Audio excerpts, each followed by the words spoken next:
একটা রেল স্টেশনের কোণে প্রতিদিন একজন ভিখারি বসে থাকত। ময়লা জামা, হাতে একটা ছেঁড়া থালা। লোকেরা তাকে দেখেই মুখ ফিরিয়ে নিত।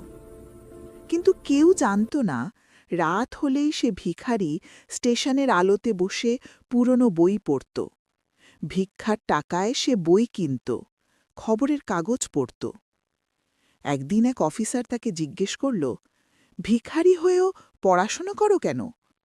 সে শান্ত গলায় বলল, কারণ আমি ভিখারি হয়ে থাকতে চাই না। কয়েক বছর পর সেই স্টেশনেই একদিন বড় গাড়ি এসে থামল। স্যুট পরা একজন মানুষ নামল। লোকেরা অবাক, এই মানুষটাই এক সময়ের সেই ভিখারি। আজ সে একজন শিক্ষিত কর্মচারী, সম্মানের জীবন তার।